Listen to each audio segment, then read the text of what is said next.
El Evangelio de este domingo recoge un fragmento de San Lucas donde se narra la formación que Jesús dispensaba al grupo amplio de sus discípulos y el envío en prácticas de estos. Es muy significativo este Evangelio porque nos transmite las enseñanzas del Señor a los discípulos, es decir, a los cristianos, y la vocación intrínsecamente apostólica del bautismo. Y concretamente, analizando las indicaciones, la formación que Jesús da a este grupo de 72, a los que envía en grupos de 2 delante de él a las ciudades donde Jesús mismo debía ir después. Analizando, las indicaciones del Señor, se pueden distinguir como 3 rasgos fundamentales que Jesús quiere en todo apóstol, es decir, también en ti y en mí, en todo cristiano. Y en primer lugar, la primera característica fundamental, la más importante de todas, es que ese apóstol o evangelizador ha de ser un místico, es decir, alguien que tenga experiencia de Cristo.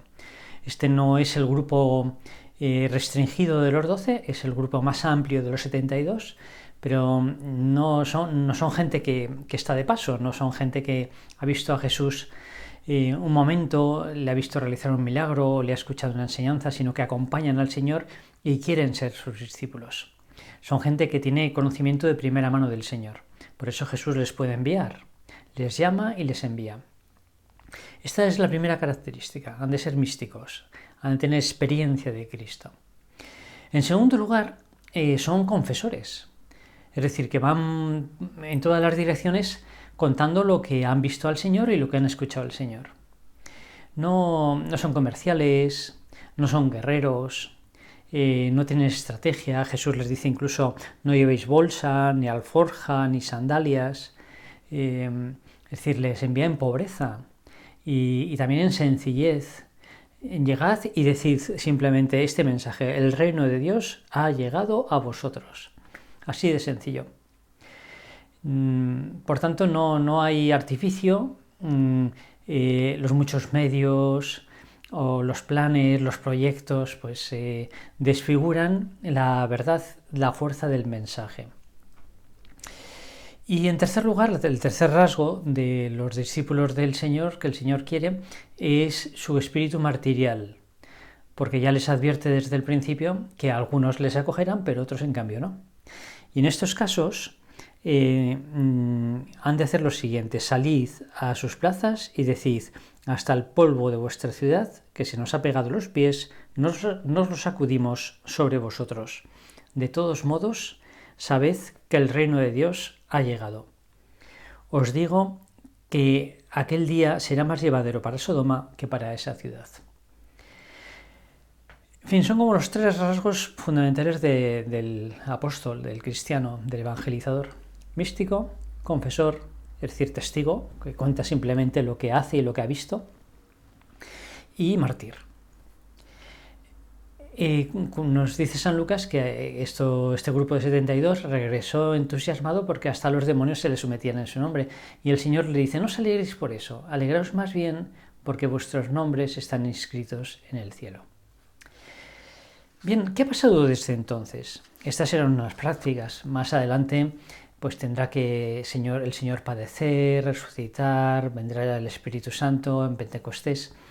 Y así, entonces ya los apóstoles se dispersarán en todas las direcciones de manera definitiva. ¿Qué ha pasado desde entonces? Quizás se podrían distinguir algunas etapas fundamentales en estos 2000 años de cristianismo. Una primera etapa de 300 y pico años, casi 4 siglos, de persecuciones esporádicas y de hostilidad general. Una etapa donde los cristianos se autodenominan santos, se llaman a sí mismos santos, porque van predicando por ahí que el reino de Dios ha llegado, es decir, que Dios ha venido a la tierra, que da un sentido completamente distinto a lo que hacemos ahora, en este mundo y además se abre la eternidad. Y los que realmente creían y abrazaban la fe muchas veces se arrancaban de sus tradiciones nacionales o de sus diversiones o incluso de su familia, o se jugaban la vida porque se oponían a dar culto al emperador. Realmente eran santos, pero arrostraban todo aquello voluntariamente porque tenían experiencia de la diferencia entre vivir del paganismo, de los dioses que no tenían consistencia, que eran básicamente o bien los dioses políticos, el emperador, todo el mundo sabía que no era hijo de Dios, pero él exigía que se le tributase ese título por un motivo de orden público. O bien los dioses mitológicos, también todo el mundo sabía que Zeus pues, era un personaje literario, pero en fin, se confesaba por motivos más bien pedagógicos. O bien los dioses de la naturaleza, que era la filosofía, ¿no? Que venía a decir que Dios es las leyes que rigen lo real, ¿no? La ley de la gravedad o, en fin, la naturaleza misma, los astros.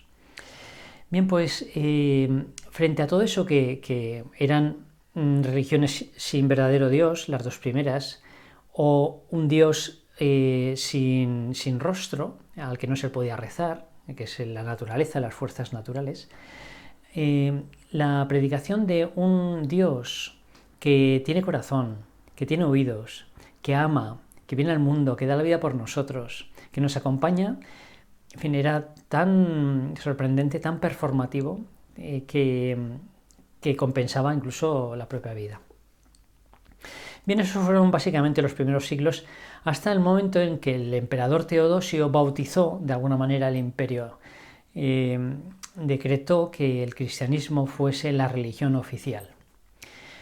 Hay un cambio muy potente porque si hasta entonces cristiano era sinónimo de santo, a partir de ese momento cristiano es sinónimo de romano. Es decir, que los romanos son oficialmente cristianos por defecto.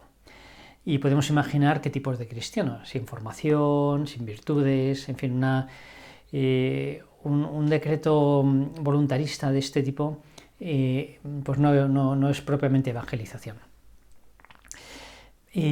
Lo cual también tuvo sus frutos evidentemente positivos, pero no es lo ideal.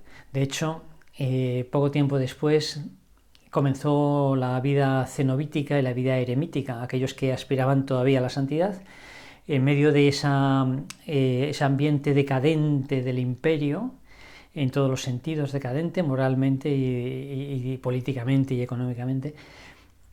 Aquellos que todavía aspiraban a la santidad pensaron que no se podía, que ese aire era irrespirable, ahí en medio del mundo no se podía conseguir y se fueron del mundo a vivir ellos solitos o en comunidad.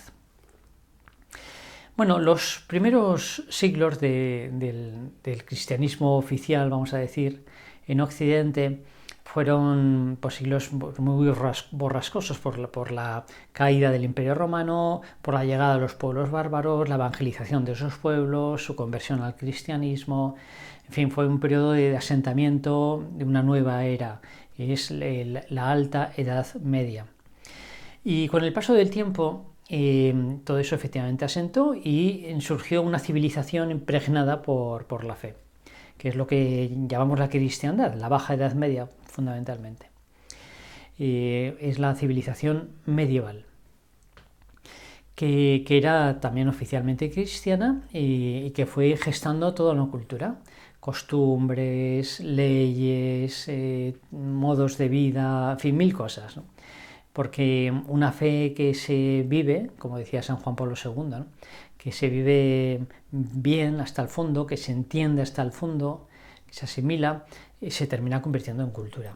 Eso fue la cristiandad. Eso, en fin, duró hasta el siglo XV o XVI, en que esta unión de lo político y lo religioso pues tuvo pues, una herida de muerte con la Reforma Protestante. Porque lo que aglutinaba a la cristiandad era justamente su fe. Y en el momento en que la cristiandad, el cristianismo se rompió, pues empezaron, como la fe estaba unida al poder político, esa división de tipo religioso se convirtió inmediatamente también en división política y en enfrentamientos y en guerras. Guerras que fueron muy crueles y que llevaron a no pocos a alejarse, a la aparición del Estado absoluto, ya que la religión había dejado de ser el aglutinante, pasó a serlo en cambio el Estado. Y cada Estado, cada rey, cada monarca obligaba a sus súbditos a profesar su fe. Quien era católico, católico, quien era protestante, protestante. Y así surgieron también, el ateísmo es un fenómeno muy reciente, muy moderno. Se puede decir que hasta el siglo XVI, no es que no hubiese personas, pero no había un pensamiento ateo sólido, con sustancia. Y sin embargo, esta división del cristianismo, este escándalo y este enfrentamiento y estas guerras fueron el caldo de cultivo de las ideologías y del ateísmo moderno. Esta nueva confianza no ya en la religión, sino en las ideas, en las ideologías y en el progreso de la técnica, llevó entonces a una utopía, el pensamiento de que el hombre iba a ser capaz de, al margen de sus posturas religiosas, construir en este mundo un paraíso. Se ha demostrado con la historia que el progreso tecnológico y científico es ambiguo, que puede servir lo mismo para obtener energía que para destruir al hombre. La energía nuclear y la bomba nuclear tienen la misma tecnología. Y justamente por esto, dando un paso más, después del siglo XX o a finales del siglo XX, con las experiencias nefastas de las guerras mundiales y de los totalitarismos, hemos llegado a una situación que podemos llamar la posmodernidad, en la que ya no hay guerras de religión, sino que han sido guerras seculares. Las guerras mundiales no han sido por motivos religiosos, han sido muchísimo más crueles todavía que las anteriores. Cuando ya no se dejó de creer en Dios, se empezó a creer en la nación, en la raza, en las propias ideas, en fin, en la economía. En realidad es que se idolatraron, se convirtieron en absolutos y eso gestó esas guerras que llevaron a prescindir también de todo relato, de toda ideología, por miedo a que fuese intolerante y que fuese el origen de nuevos conflictos. Y estamos en una situación como de tecnocracia, donde la única verdad que se reconoce como incontestable es la verdad técnico-científica. Todo lo demás es el gran mundo de lo opinable. Es lo que también se denomina relativismo, ¿no? Si es el mundo de lo opinable, no es el mundo de la verdad. Cada uno tiene su opinión y ya está, ¿no? Es más o menos, dicho de una manera absolutamente simple, la situación actual. El cristianismo, mientras tanto, en este momento, después de la caída de la cristiandad, de esa civilización medieval, se encuentra ante un nuevo inicio, una vuelta a empezar. Es el Señor que vuelve a reunir a sus 72 discípulos, a ese grupito de cristianos, que somos minoritarios, nos da instrucciones y de nuevo nos envía fuera. Sin embargo, aquí hay un punto un poco difícil, porque la primera vez se partía de cero. En esta ocasión no partimos de cero. Tenemos detrás a nuestras espaldas una cristiandad que en realidad lo mejor de nuestro momento histórico, de nuestra cultura, de nuestra civilización, tiene raíces cristianas, pero no reconocibles. Se han herido o son ideas que se han vuelto locas, pero tienen raíces cristianas. Y ha habido todo un proceso de desmantelamiento de esa cristiandad que ha llevado al cristiano, primero, que durante ese tiempo de religión oficial pues no ha sentido la necesidad de cultivar una racionalidad que fuese capaz de exponer ante, digamos, mayoritariamente entre la gente de a pie, exponer ante otros que no creyesen, porque simplemente se creía y ya estaba. Y ha habido, por esa falta de desarrollo, de una formación intelectual rigurosa o de una experiencia de Cristo directa, bastaba con nacer en esta región del mundo para solamente por eso ya vivir en cristiano y pensar en cristiano. Esa relación personal con Cristo era patrimonio más bien de pocos. Bueno, por un montón de cosas nos encontramos una parte de esos cristianos que hoy todavía permanecen, se encuentran como muy preocupados y como muy contestatarios con la situación actual. Hemos sido durante mucho tiempo reactivos. Cada vez que se aprobaba una ley que desmantelaba un poco más la cristiandad, la forma de organizarse de acuerdo con el derecho natural o con las tradiciones, surgía la queja. Y muchas veces justificada, y tiene que continuar todavía. Pasado domingo hubo una manifestación a favor de la vida en Madrid que es estupendo y que hay que continuar manteniendo y creando opinión pública. Pero un nuevo inicio significa hoy fundamentalmente volver a ser propositivos. El Señor no envía guerreros al mundo. Jesús no envió a 72 guerreros para que combatiesen, para que se enfrentasen, para que discutiesen. No. Envió misioneros. Y con esas características que decíamos antes, que son las que nos corresponde a nosotros también hoy. Y las que tenemos que hacer examen si tenemos o no, porque esto sí depende de nosotros, ¿no? Aunque es de manera pues un poco forzada y esquemática porque todo se da a la vez, pero idealmente la evangelización es como una especie de plano inclinado que comienza en primer lugar, como digo idealmente, ¿no?, con la propuesta del encuentro con Cristo. Porque ser cristiano, como decía maravillosamente Benedicto XVI, no se comienza a ser cristiano por una gran idea o una decisión ética, sino por el encuentro con la persona de Cristo.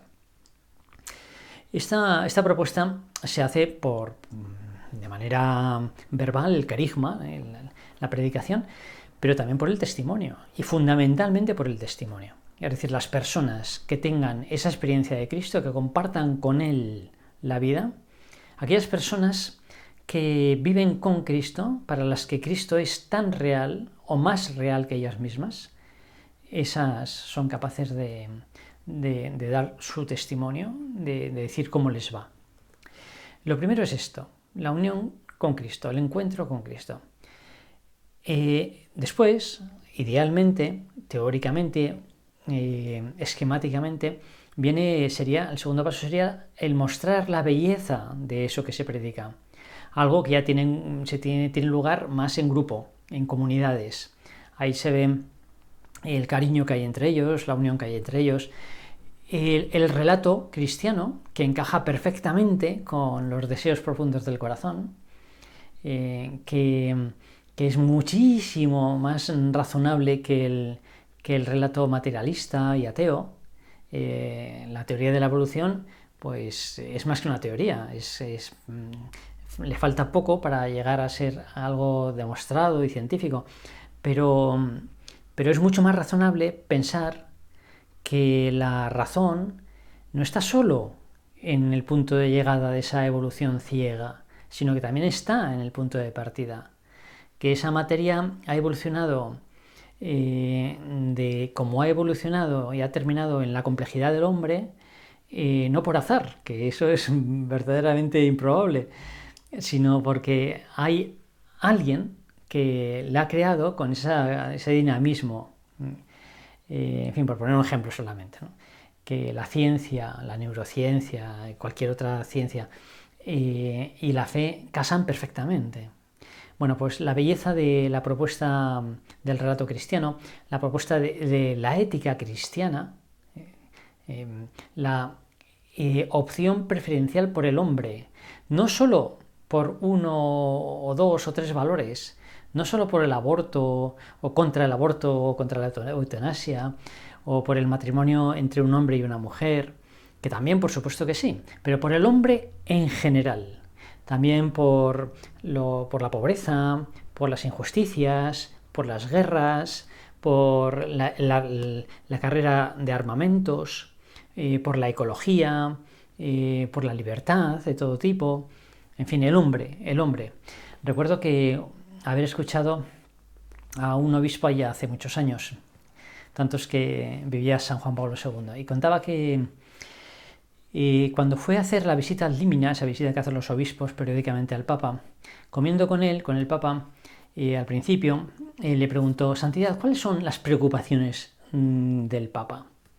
Y contaba que San Juan Pablo II en ese momento estaba sirviendo en la copa de vino pues un poco de agua, y sin dejar de hacerlo respondió inmediatamente: dos. Las preocupaciones del Papa son dos: la injusticia y la increencia.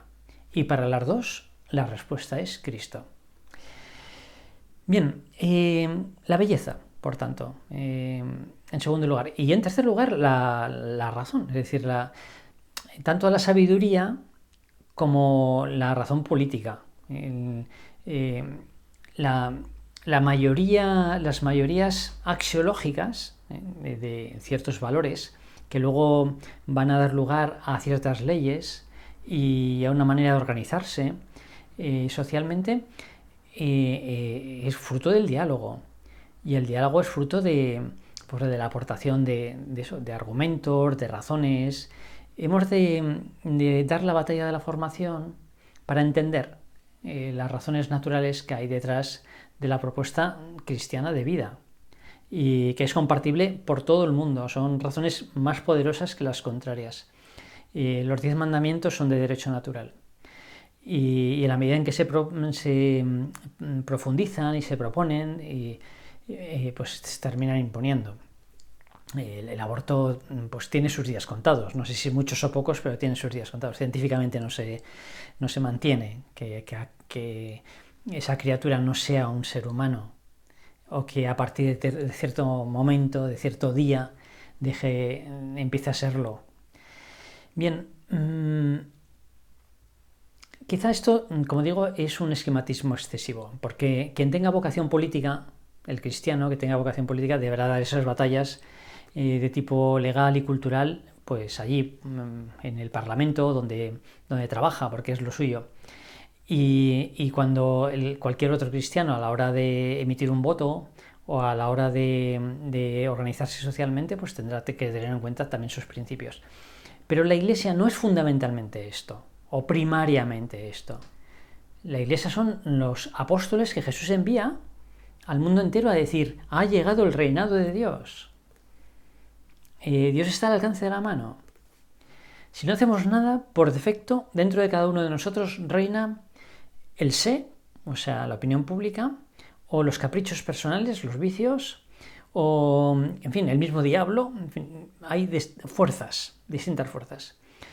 Y hasta la venida de Cristo, el mundo era el reinado de todo esto.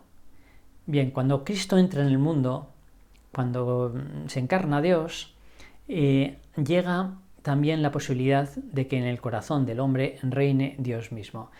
Ya no solamente está en todo como el Creador, sino que está también como persona, y podemos entablar con él una relación personal y compartir con él el día y todo lo demás. Y esto es lo característico del cristiano, del ser cristiano. Por eso, ya concluyo sugiriendo algunas preguntas para nuestro examen, porque efectivamente vivimos en un mundo secularizado y donde las leyes progresivamente van siendo más antinaturales, y donde incluso la Iglesia está siendo hostigada de manera injusta. De acuerdo, todo eso de acuerdo. Pero el Señor no envía, ni entonces ni hoy, envía guerreros.